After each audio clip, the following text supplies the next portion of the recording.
السلام عليكم، ان شاء الله تكونوا بخير وعلى خير، اموركم طيبه وقولوا لي لاباس عليكم، صحتكم لاباس، كيف بقيتوا، كيف بقات الراحه النفسيه ديالكم الجسديه، كلشي قولوا لي في التعاليق واش لاباس عليكم. نتمنى ان شاء الله نسمع منكم خبر الخير والله يدوم عليكم النعم اللي عندكم ويعطيكم الرزق اللي كتمناوه يا رب. انا الحمد لله بخير بخير حيت كنهضر معكم اكثر واكثر. المهم الفيديو ديال اليوم راكم عارفين شنو هو الموضوع ديالو غير من العنوان. اول حاجه نحيدوا هاد النظرات باش نشوفوكم وتشوفوني مزيان، حيت دابا الشميشه عرفتوا جيت لواحد البلاصه زوينه بزاف بزاف بزاف، وحده واحد المنظر زوين اللي كيفتح النفس باش نهضر معكم ونعاود لكم بكل اريحيه. نور لكم تشوفوا المنظر كيفاش داير وديك الساعه نرجعوا نهضروا.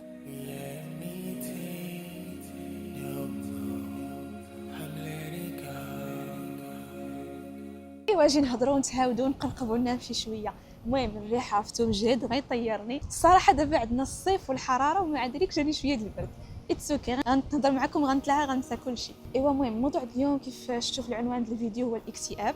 قصتي مع الاكتئاب وماشي اي اكتئاب، الاكتئاب كي كنقولوا حنا سطاج الوحش، الاكتئاب الحاد. صراحه قصتي مع هذا الاكتئاب اللي زوينه بزاف. اول حاجه باش تعرفوا في هذا الفيديو ما كاينش شي حاجه اللي بكاوشكا ولا نرمي عليكم الطاقه السلبيه ديالي، اصلا ما عنديش.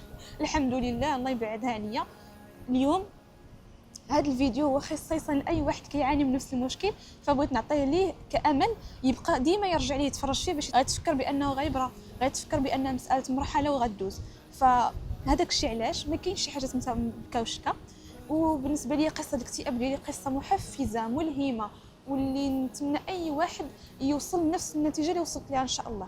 فاول حاجه نبشركم ان الحمد لله تشافيت شفاء تام اللهم بارك، والله يدومها نعمه ويحفظها من الزوال، والله يشفي كل مريض. وهذه رساله ليك وفرصه ليك باش تفهم ولا تفهمي بان الاكتئاب مجرد مرحله او رحله اللي كنتعلموا منها بزاف د الحوايج، وربي خلقها او خلق هذا المرض غير على قبل بزاف ديال الفرص اللي ما كنقدروش ناخذوهم في الحياه او الدروس، فكناخذوهم من الاكتئاب او من المعاناه ديالو. انا الاكتئاب بداني في الاخر ديال 2022. سبحان الله كيوقعوا احداث ضروري ما كاين الاسباب ياك، ضروري من الاسباب سواء من عند قريب او من بعيد. والاسباب صراحه ما غاديش نطرقوا اليوم، ما كاينلاش، ما محتاجينهمش، ما غيفيدونا في والو. راكم عارفين اغلبيه الاسباب كيكونوا سلبيين، فبلا ما نحي عليكم مواجع وندخلوا كي قلت لكم في الطاقه السلبيه ما عندنا ما نديروا بها. الاهم لكم نتوما واللي غيفيدكم واللي غيعطيكم معنى في هذا الشيء كله هو تعرفوا الطريقه ديال العلاج ولا النصائح اللي غيفيدوكم في هذه الرحله واللي غتعاونوا بهم نفسكم. اما الاسباب ما غيزيدوا ما ينقصوا فيكم والو. على كل حال وبصفه عامه كلنا كنشاركوا في واحد النقطه، ان دوك الاسباب ضروري ما كيكونوا متعلقين بضغوطات نفسيه، وكاينه واحد الفئه من الناس اللي كتكون عندها يعني اسباب روحيه. وكاين اللي كيتجمعوا فيه بجوج، حيت راه هذوك الاسباب الروحيه كيسببوا مشاكل نفسيه. فسبحان الله العظيم انا غادي يوقعوا لي اسباب ضغوطات يعني اللي ما كانوش بالسالب مره وماشي موضوع واحد. الحمد لله يعني هنا فين كتعرفوا العظمه الابتلاء، وانه مهما كان كبير وتشوفوه جبل كبير راه في الاخر ديالو غتلقاو فيه كنز، او راه في القلب ديالو راه فيه كنوز عظيمه، وكنوز اللي ما كتشوفوهاش بالعين المجرده وما كتبان لكمش لانه كيبان لكم غير جبل، لكن في القلب ديالو كنوز اللي ربي مخبيهم لك غتكتشفهم حتى الاخر. فكي قلت لكم كان عندي ضغوطات نفسيه اللي لا متناهيه وماشي موضوع واحد، كي قلت لكم من قريب ومن بعيد، وكان داكشي صعيب عليا بزاف لدرجه انه غيؤدي بيا من بعد لواحد الاعراض اللي كنقول لهم انا وارنينغز، كانوا كيجيوني تحذيرات، او كيقول لي البادي ديالي كان كيقول لي فيقا اميمه، الجسم ديالي كيقول لي فيقي راه هادشي اللي غاديه فيه والطريق اللي غاديه فيها خصك تبدليها، راكي غاده في الطريق الغلط. لكن انا ما كنتش واعيه، ما كنتش عارفه، ما كنتش مستوعبه الموضوع. ف كيف العاده كنهملوا نفسنا وكنبقاو نركزوا على ديك المشاكل، وخصوصا كتركز على الحل، كتقلب على الحل. هاد الاعراض شنو كانوا عباره عن تعب، عيا، ارق في النوم، تساقط في الشعر، عيني كحال وواحد الحاله بشرتي ولات حالتها فقدان الوزن، بومزوي. مشيت كندير التحاليل كنلقى عندي نقصان في الفيتامين دي، المهم بزاف د الحوايج وفيتامينات اخرين. المهم عرفتوا حريره ملونه. انا كنعقل مشيت واحد المره عند الطبيب، بقيت كنقول له المشاكل اللي عندي، قال لي روينه، قال لي ما خصنا مع منين غنبداو هادشي كله. ومع ذلك ما كنتش مسوقه، ورا الطبيب اللي قلت لكم مشيت عنده راه مشيت عنده من بعد، يعني راه حتى فات الفوت. ولكن ما كنتش مسوقه، ما كنتش مستوعبه، ما كنتش دايره حتى شي حاجه، دماغي كله مركز على ديك المشاكل وعلى ديك الضغوطات باغا نحلهم. فمن هنا غنقول لكم ملي تشوفوا شي ضغوطات او مشكل اللي عويص او شي حاجه اللي ما تستاهلش انسحبوا. راه الانسحاب ما كيعنيش ضعف، راه كيعني انكم استوعبتوا ان الموضوع ما كيستحقش وما يستاهلش. الانسحاب كيعني حاجه وحده، انكم عطيتوا قيمه لصحتكم، وان صحتكم اثمن من اي حاجه في الدنيا، وحتى شي بشر ما يحاول يقنعكم بالعكس او يستفزكم او يستغلكم. فركزوا معايا على هذه النقطه بزاف، حيت من بعد غتعرفوا هذا الاهمال اللي درت لنفسي قلب حياتي راسا على عقب، وفي اجمل ايام حياتي. يعني اجمل ايام حياتي شنو هي؟ فتره ديال الزواج ديالي، بسبب الضغوطات وهاد الاعراض اللي جاوني وهاد الانذارات والاهمال ديالي من الفوق. واحد النهار غنفيق غنلقى راسي فيا شي اعراض اللي ما فهمتهمش منين جاو. حسيت براسي في داك النهار اللي بداوني اعراض القبح الاكتئاب انني في بوغطات كنتسنى غير نفيق منه، ولكن للاسف كان بوغطات اللي في حياتي الحقيقيه وما نقدرش نخرج منه الا بحلول اللي من بعد غنكتشفهم. ورحله طويله خداتني فيها هاد الحلول، وداك الشيء علاش انا هنا دابا، حيت بغيت نقول لكم هاد الحلول وبغيت نشارك معكم هاد النصائح باش تختصروا على نفسكم الطريق وتخرجوا نتوما من داك العالم المظلم اللي انا كنت فيه. الاعراض غنقولهم لكم بشكل عام غير باش تعرفوا بلا بصح راه كان فيا اكتئاب، حيت ربما احنا في هذا العصر الناس كلشي اي واحد دار راسو يقول راه جاني اكتئاب حاد، لكن باش كنعرفوا الصح من الغلط هو من الاعراض اللي كانوا فيا. اول حاجه كانت فيا واللي هي الطبقه الرئيسيه للاكتئاب هي نوبات الهلع. نوبات الهلع وما ادراك ما نوبات الهلع، واول مره كانت بمثابه سكرات الموت. هذا هو المشكل اللي درت لكم عليه في واحد الريل في انستغرام وفي تيك توك، قلت لكم يا ريت لو تقرر لينا هذا الشيء في المدارس كان غيكون علينا ارحم، واقسم بالله العلي العظيم لا كان غيختصر علينا الوقت الطويل، لانه اول مره كتجيك نوبه هلع انت اصلا ما عارفش شنو هي، ودماغك كيقنعك بانك كتموت وبالنسبه لك راك كتموت. فهذاك الشيء علاش قلت لكم كانت بمثابه سكرات الموت. لو معايا كانت اول حاجه تقرر لي هذا الشيء في المدارس، مثلا الابتدائي او الاعدادي او الثانوي او في اي مرحله، او يديروها غير دوره تكوينيه او نشاط يعني ثقافي في المدرسه، يديروها غير نهار في العام ويجلسوا يشرحوا لك راه كاينه واحد الحاجه سميتها نوبه الهلع اللي كتجي من بين اعراض الاكتئاب، ولا ربما كتكون كدير لك اشارات او انذارات بان الاكتئاب غيبدا فيك الحاد. ومن غير هذا الشيء كاين شي حاجه سميتها الوسواس، كاين شي حاجه سميتها الاكتئاب الحاد. ومن غير هذا الشيء شرحوا لنا كاع الامراض النفسيه الاخرين ويعطيونا الاعراض ديالهم باش النهار اللي نطيحوا فيهم نكونوا عارفين راسنا راه عندنا هذا المرض هذا، خصنا نمشيو نستشيروا طبيب نفساني بلا ما نحاولوا نمشيو بعيد. وبعض المرات ما كنمشيوش حتى بعيد، كنبقاو في بلاصتنا حيت ما عارفينش شنو فينا وشنو داكشي اللي كيوقع فينا. كنت عرفت بان نوبه الهلع هادوك هما نوبه هلع، كنت ديريكتومون نهز راسي ونمشي لطبيب نفساني نعرف شنو واقع لي. ولكن للاسف الرحله ديالي خدات مسار اخر اللي هو منعرج بزاف، ضرب دوره طويله وكبيره عاد رجعت للطريق الصحيح. اغلبيتنا حنا المغاربه ملي كيجينا اعراض الاكتئاب كنقدروا نفكروا في اول حاجه هي المرض الروحي، كنقول ياك مسحور ياك معين ياك ما الله اعلم. لكن باش نقول لكم بين قوسين راني ماشي كنقول لكم ما كنامنش بالسحور ولا ما كنامنش بالعين، الله اعلم شنو كان واقع ليا، ولكن راه ماشي اي مرض نفسي راه مرض روحي، لكن كل مرض روحي كيعطي مرض نفسي باش تفهموا هذه القضيه وتفرقوا ما بين الجوج. فهمتوني؟ المرض النفسي ما عندوش علاقه بالمرض الروحي، بالحق المرض الروحي كيقدر يتسبب لنا في مرض نفسي. انا في داك اللحظه ملي جاتني نوبه الهلع عصرتني عصير، ما عرفت راسي شنو عندي، ما عرفت مالي، صافي قلبي كيضرب وكاع داك الاحاسيس اللي كيخليوك تحس بالله فعلا كتودع كيكونوا فيك في داك اللحظه. فاللي بغيت نقول لك دابا حاليا الا كانت كتجيك نوبه الهلع مازال طمئن نفسك، حيت المره الاولى اللي جاتك راه ما وقع لك والو، انت باقي على قيد الحياه. هذه هي الطريقه باش عالجت راسي بطبيعه الحال بمساعده من متخصصه ماشي بوحدي، لكن كان هذا هو الكلي او السر اللي خلاني نعيق بالفخ ديال نوبه الهلع. الا كانت نوبه الهلع هي الموت كرداتك من المره الاولى ما تكونش باقي عايش حتى الان.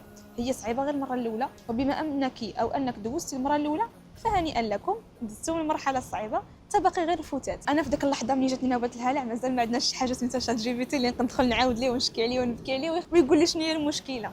ما كانتش عندنا شي حاجه سميتها شات جي بي تي. شنو درت؟ دخلت كنكتب الاعراض اللي كنحس بهم، ديك الاعراض اللي كانوا عندي في نوبه الهلع. هو كنشوف الدنيا بيزار، كنشوف الدنيا بحال اللي تبدلوا لي كولور ديالها، بحال اللي تعرفوا ملي كتكون عندكم شي فيديو كتمشيو ديروا لها الفلتر وداك الفلتر كيكون دارك، كيكون اللون ديالو شويه غامق. هذيك هي الشوفه اللي كانت عندي للدنيا، كنحس براسي في عالم اخر. يعني اي حاجه اي اوبجي تليفون غنشدو غادي نشوف فيه ضبابه كري في الجناب، هادشي اللي غنشوف فيه. يعني اي حاجه عندها واحد الهاله اللي هي كري فيها. فهادشي بالنسبه لي كان مرعب، كان كيخوف. انا ماشي انا، شنو واقع لي؟ اش هادشي فيا؟ واش غنحماق؟ وخصوصا وسواس الجنون. يا رب يا رب يا رب ترحم عبادك منه يا رب. ما نكذبش عليكم كانت اصعب حاله وقعت لي واحد المره. كنت مع جداتي مشينا ضياف عند واحد الناس، وهذيك السيده اللي ضيفتنا بدات كتهضر على واحد الراجل، وديك الساعه كانوا فيه الاعراض. بدات كتهضر على واحد الراجل اللي كان صحه سلام وما بين عشيه وضحاها ولا حمق. وهذا الراجل كان خدام في العسكر، قعد القصه ديالو بدا كيهرس الناس في واحد المحل الزاج والفيترينات ديالهم داوه البوليس. ديك اللحظه دماغي تقلب صافي، قلت انا دايزه من نفس الطريق، انا غنولي بحال هذا الراجل. حتى هذا الراجل كان صحه سلام وقع له هذا الشيء، حتى انا كنت صحه سلام واش ما كيوقع فيا، انا غيوقع لي بحال هذا الراجل. مشيت درت الرقيه، لا سولوني واش درت الرقيه، درت الرقيه وقال لي الرقي ما فيك حتى شي حاجه وراه ربما مرض نفسي. بديت كنبحث ونتعمق ونحاول نفهم داك الاعراض اللي عندي، حيت وسواس الموت كي قلت لكم، وسواس الجنون، نوبات الهلع، وش كان اخر كيجيني، ما نقدرش نعس بالليل. وراكم عارفين الكوكتيل الاكتئاب شنو هو، خايف من الموت وفي نفس الوقت ما حامش راسك تعيش، كتفيق الصباح كتقول عاش فايق. كيجيك عاوتاني واحد الحاله ديال انك باغي تبقى بوحدك وفي نفس الوقت كتخاف تكون بوحدك، يعني ما تفهمش راسك. انا كتعرف بلا شي حاجه ماشي هي هذيك، دماغك عيا، بورن اوت، هي هذه دماغك خصو يتغودي معاها ويرتاح شويه. فهاد الاعراض كلهم كانوا ثقل كبير كبير كبير كبير بزاف عليا، واللي سببوا لي من بعد في صعوبه البلع. يعني حتى الماكله ما كتبقاش تبغي تهبط لك، كتولي حجره كتقطع وتهبط هنا بحال اللي باغي تجيف. هادشي كله بدلني من واحد الانسانه كتبان طبيعيه فرحانه زوينه مقاده في البادي ديالها كلشي، وهذاك لواحد هيكل عظمي اللي فيه غير واحد شويه د الروح اللي كتطلع وتنزل. لكن هذاك الروح كان فيها امل كبير وامل في الله عز وجل. يعني بالرغم من انني كنت كنحس بالياس، وكنت كنقول صافي ديك اميمه اللي كانت زوينه وكلشي كيحماق عليها وكلشي كيفتخر بها وكلشي كيضرب بها المثل، مشات ما عندها رجعه. وحياتي دابا هي هكا، سواء نتقبلها سواء الله يعاون نحط لها نهايه. وفعلا فكرت فيها شحال مره، لكن فكرت مع راسي قلت هي عذاب نتعذب في الدنيا ونتعذب في الاخره، اللهم نتعذب غير في الدنيا وعلى الاقل في الاخره العوض كبير. وهذه هي قاعده يديروها في راسكم حيت غتعاونكم بزاف. علاش غتعاونكم؟ ماشي بصح تبقاو في هذه الحاله حياتكم كلها باش تعذبوا في الدنيا حياتكم كلها، وانما غتهدى من الروعه ديالكم، لحقاش الخوف اللي فينا هو اللي كيخلي داكشي صعب اكثر. الخوف ديال اننا نبقاو ديما هكا، ولكن هذه راه كذبه. الرسول صلى الله عليه وسلم قال لكل داء دواء، علمه من علمه وجهله من جهله. يعني حنا خصنا نصدقوا بهذا الشيء، راه الداء ديالك عنده الدواء طال الزمان ولا قصر، غتبرا ان شاء الله، غتبرا ان شاء الله. انت كتشوفي راسك هكا في المرايه وما عاجبكش غتولي احسن. والله العلي العظيم الاميمه اللي كنشوفها حاليا قدامي ما عندها حتى علاقه باميمه قبل المرض، والحمد لله اعطي نفتخر وحمد الله والشكر على انه دوزني مع التجربه، حيت لولاها ما كنتش نوصل لهاد النسخه اللي انا فيها. اللهم بارك واللهم لك الحمد. غادي تعقلوا على المثال اللي عطيتكم في الفيديو اللي قبل. الذهب باش نخرجوا منه الشوائب كندوزوه بهذيك المراحل او البروسيس اللي كيدوز منه باش يذوب ويحيد لنا داك الشوائب. في هذيك المرحله في العرب سموها فتنه الذهب، يعني باش تولي انت ذهب ولا انت ذهب خالص راه خصك تدوز من هذه الفتنه. والفتنه هي اللي كتعلمك دروس، وهذاك الدروس هما اللي كيبنيو شخصيتك وكيبدلوها 180 درجه. يعني لا علاقه بالاولى، ما عندها حتى شي رابطه بها، كتدفنها في الماضي وكترجع تفتخر بنفسك في الحاضر وتطلع على النسخه اللي غتكون افضل من ديال دابا حتى المستقبل ان شاء الله. منين بداوكم الاعراض الاكتئاب حد لنا وبركه، كنتو كتقاوموا، كنتو كتقاتلوا، كنتو كتحاربوا باش انكم تحلوا داك المشاكل وديروا لكل واحد خاطره، وتمشيو مع بعض البشر اللي فريمون توكسيك، اللي فريمون عرفتوا فيهم واحد السم، واحد الويل الكحل اللي كيخرجوا فيك كالفاعي، من ناحيه انهم يقلبوا على المشكل ويخليوك غارق تقلب على الحل فيه وتحاول تقنعهم بالحل، وما باغيش بنادم هكاك دماغه باغي يعيش في المشاكل. لذلك ما تبقاوش طيحوا في داك الدوامه او في داك الفخ ديال هاد البشر. هاد البشر توكسيك، بعدوا منهم. تسميهم اللي بغيتو، نرجسيين، تسميهم اللي بغيتو، ما كيهمناش سميهم غير انهم سم واللي فريمون صعيب تخرجوا من ذات كي تدخل. لذلك شحال ما تربيتو دغيا تحيدوا من هذا الموحد ديال هاد البشر يكون حسن. لكن الا في حاله طحتوا في هاد البشر يكونوا من المقربين ديال الرحم، هنا عندكم حل واحد، لحقاش ما تبغوش تسخطوا ربي سبحانه وتعالى، انكم تحطوا حدود للعلاقه. تحطوا حدود العلاقه بمعنى تكون بيناتكم صله رحم، ادب وحدود. هاد الحدود هما تعلمهم لهم بشويه. الا جاو وبغاو يتجرؤوا عليك بانهم يفرضوا عليك مشاكل جديده، او انهم يفرضوا عليك هضره قبيحه، او انهم يديروا لك داك الاستغلال القبيح، تحطوا حدود بالرفض بكلمه لا. تعلموا تقولوا لا راه ماشي حشومه، راه غير علموها لنا في المغرب انها حشومه مقلد الصواب. قولوا لا الا جاتكم حشومه وكتجيكم صعيبه، وقفوا قدام المرايه وبقاو تقولوا لا لا لا لا لا لا لا لا لا لا لا. شفيها لا شفيها جوج حروف. الله يا ودي غلباتكم وتعلمتوا تقولوا لا. ها نتوما نقيتوا المحيط ديالكم من الناس التوكسيك، دابا غتبداو تبنيو في نفسكم في واحد البيئه اللي نقيه. حيت خرجتوا من المستنقع، من داك الوحل، من داك الوسخ اللي كنتوا حاشين راسكم فيه بنفسكم. دابا غتبداو تبنيو نفسكم في بيئه نقيه. البناء كيبدا على بزاف د الامور باش تخرجوا ديك الشخصيه او ديك النسخه الزوينه منكم. كتبدا اول حاجه بانكم تقبلوا المرض. ما تحاولوش تقاوموا وتقولوا انا ما بغيتش هذا الاكتئاب، ولا انا بغيت نحل نستعيني ونحل القراسي. ما فيها حتى شي احساس. هاد الاحاسيس الغراب ما بقيتش باغاهم، ما بقيتش باغا نحس براسي مخلوعه، ما بقيتش باغا نحس براسي ما حالش الدنيا. حيت راني عارفه الاحساس ديالكم. راه في ديك اللحظه اللي كان عندي اكتئاب انا راه كنت في اجمل اللحظات ديال اي وحده تمناهم. كنت كنتزوج وكان عندي يعني فرحه كبيره انني غنسافر ونخرج من المغرب، ومع ذلك كان هادشي كله كيبان لي زايد ناقص. حتى المشاعر والاحاسيس كيوليو منعدمين، ما كتبقاوش تحسوا بالحب. انا راجل كنت كنحماق عليه ولا كيبان لي زايد ناقص. يعني وجوده او انعدامه شيء واحد. هاد الاحاسيس هادو راه ما غاديش تقدروا تخلصوا منهم هكا. خاصكم وقت، خاصكم تدريب، وخاصكم واحد الخدمه وخطه يوميه باش انكم تخلصوا من الاحاسيس والشفاء. وسطروا على هذه باش ما تطمعوش في شي حاجه اللي مستحيله وتفشلوا وتبقاو ديما في هذه الحاله حياتكم كلها ديال بصح. الشفاء كيجي تدريجي، وهنا فين كتعلموا الصبر. وهذه هي اكبر قيمه واجمل درس ربي كيعلمو لكم في هذا الابتلاء. حيت والله العظيم واخا تدفع عليه الملايين ما تعلموا في كورسات ولا في محاضرات ولا في اي حاجه. هذه اكثر حاجه زوينه غتعلموها ان شاء الله. باش ان شاء الله تخلصوا من هذه المعاناه خاصكم خطه. هذه الخطه العلاجيه اول حاجه رجعوا الله سبحانه وتعالى. الله عز وجل اللي بيديه الشفاء. راه واخا تمشيو عند اي طبيب، الله عز وجل بالاذن ديالو كتشافوا.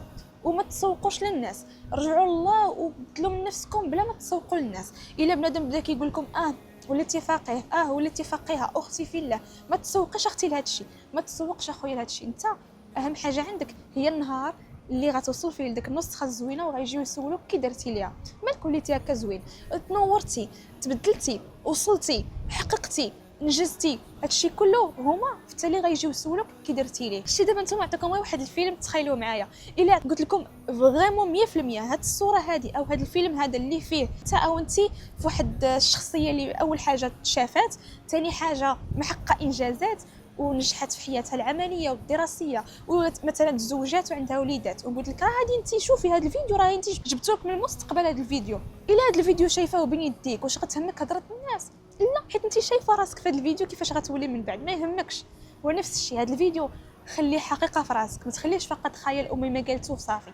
خليه حقيقه، تخيل نفسك هذاك الانسان اللي كتحلمي بها، هذاك الانسان اللي عنده داك الحوايج اللي كتطلبي الله في صلاتك وفي الدعاء ديالك انه يرزقهم لك. وان شاء الله اكيد كلشي غيتحقق، خاص غير الوقت والصبر. والنقطه مهمه في الخطه العلاجيه هي انك ترجعي الله عز وجل، ترجعي الله بقلب يعني متيقن ان الله عز وجل قبل التوبه ديالك، وان الله عز وجل كيشوف من حالك، وان الله عز وجل ما حطك في هذه الحاله الا الاسباب يعلمها هو، وحتى انت في المستقبل تعرفيها شنو هي. وبطبيعه الحال غتفرحي وتقولي الحمد لله يا ربي بليتيني واخا كانت قاصحه، انا حيت وصلت لهاد النتيجه انا راضيه على داكشي اللي وقع لي وما عنديش المشكل. وحتى الا بغيت نعاود التجربه باش نولي في شي حاجه احسن من هاد الشيء عاوتاني اللي انا فيه دابا حاليا، انا موافقه وثقه في القرار ديالك وثقه في الخطط ديالك يا ربي. ماشي شي حاجه صعيبه، راه غير داكشي اللي ربي سبحانه وتعالى طلبوا منا اللي هو بيزيك. اول حاجه الصلاه في وقتها، ونصحك اختي وخويا بالفجر. الفجر الله عز وجل جعلوا لينا راه واحد البركه فيه، راه ما يمكنش من غير انك تفيق بكري وكتستافد من نهارك ومن سوايع نهارك. ربي جعلوا لك حصن حصين من الشيطان ومن الافكار ديالو الوسواسيه. حيت راه حتى الاكتئاب شكون اللي كيعاونك فيه من غير الشيطان؟ شكون اللي كيكون مترأسو من غير الشيطان؟ وشكون اللي كيكون غالب عليك في ديك الساعه من غير الشيطان؟ بالافكار السلبيه والوسواس، وانك تشوف كلشي كحل وما بقيتي حامل تشوف حتى حاجه في الدنيا وباغي غير تمشي وتخلي كلشي موراك. شكون اللي كيحرض على هادشي من غير الشيطان؟ فالشيطان باش تخلص منه هو اول حاجه تحصن نفسك. ملي كنقولوا تحسين راه صلاه تحصين، ولكن الفجر راه ما يمكنش نهضر عليه حتى لغدا ما نوصفش. الفجر الاهميه ديالو يا ربي يا ربي ما تحرمناش من هذيك الصلاه وما تحرم حتى شي واحد منا.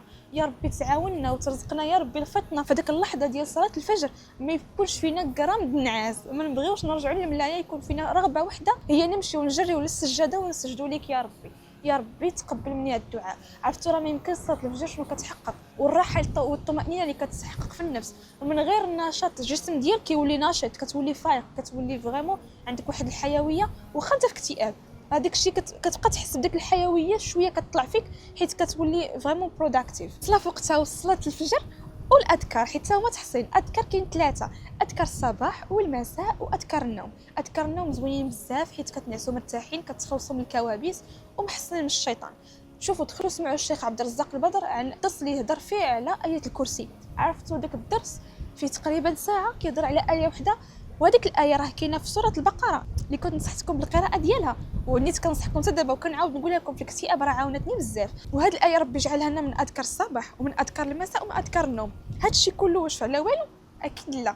فالدكتور عبد الرزاق البدر كينصح بقراءتها في أذكار الصباح، أذكار المساء، أذكار النوم، وقراءتها بعد كل صلاة. يعني كيقول لك 8 المرات إلا قريتيها في اليوم راك محصن من كل أذى، ماشي غير من الشياطين ديال الجن، راه حتى من الشياطين ديال الإنس. خصكم تعرفوا أن الصدقة الله عز وجل جعلها ماشي فقط للتقرب ليه وكذلك لدفع البلاء. صدقة زوينة، صدقوا باللي كتبكم الله حويجات، ماكله، الا درتي ماكله خرج واحد الطباسه لشي واحد ما فحالتوش في الزنقه، اعطي اللي كتب الله فلوس اللي عندك واللي قديتي عليه، وربي كيرزقك البركه في صحتك وفي وقتك وفي مالك وكيدفع عليك البلاء. حتى الصيام زوين، حيت كي كتعرفوا ان الاكتئاب هو واحد المشكل اللي متعلق بالكيمياء في الدماغ.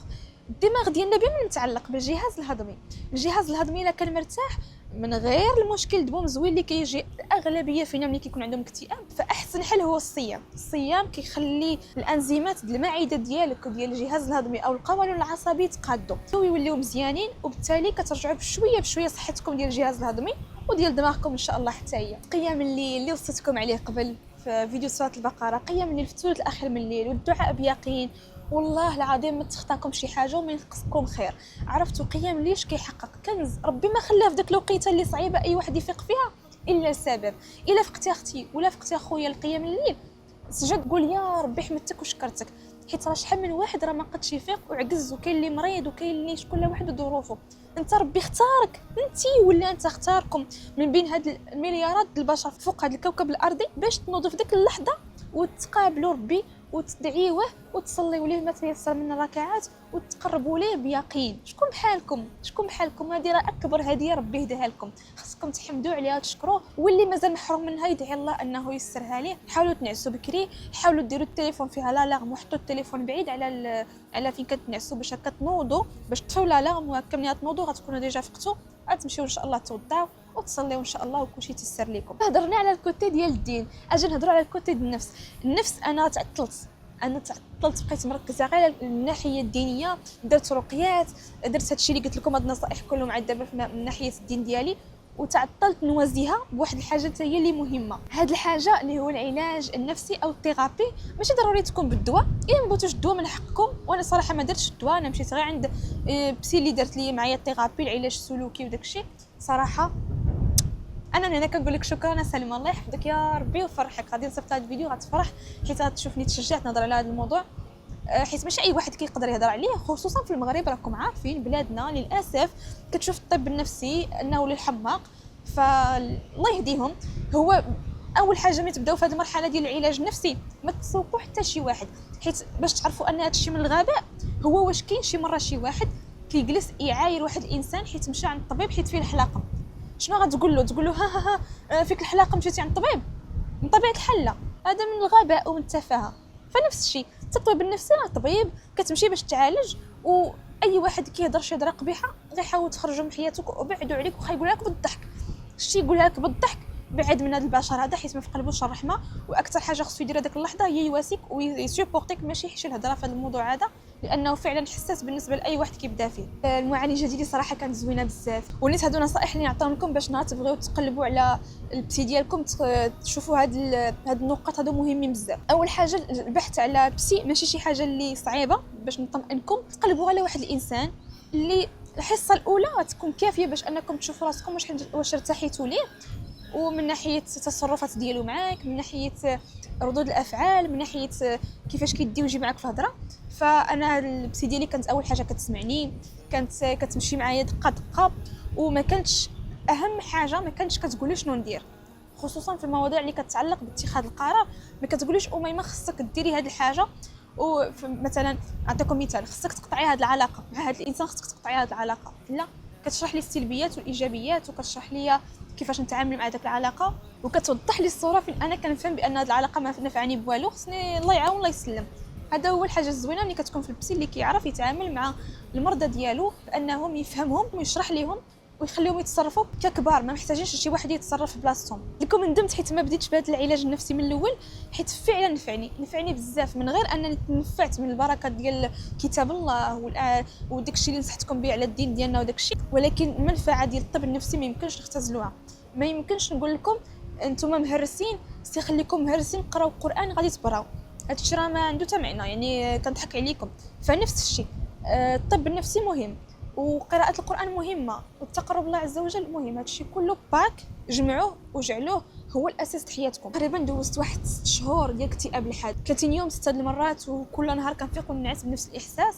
لكن الحمد لله ملي بديت العلاج بالقرآن توازي مع الطبيبة النفسية عطاها هادشي ثمرة، وهو ديك الثمرة بدات كتكبر بشوية بشوية. راه بحال يلاه زرعت واحد البذرة. هذيك البذره عرفتي كانت كتقولها لي سلمى، كتقول لي احنا دابا كنزرعوا بذور وميمه غتبدا تنبت بشويه بشويه. انا راني كنت مجرد بذره يابسه في ديك اللحظه اللي بديت معاها، كنت مجرد بذره يابسه، وبدات كل مره كتسقيني بالنصائح ديالها، وانا كنزيد عاوتاني من عندي مجهودات.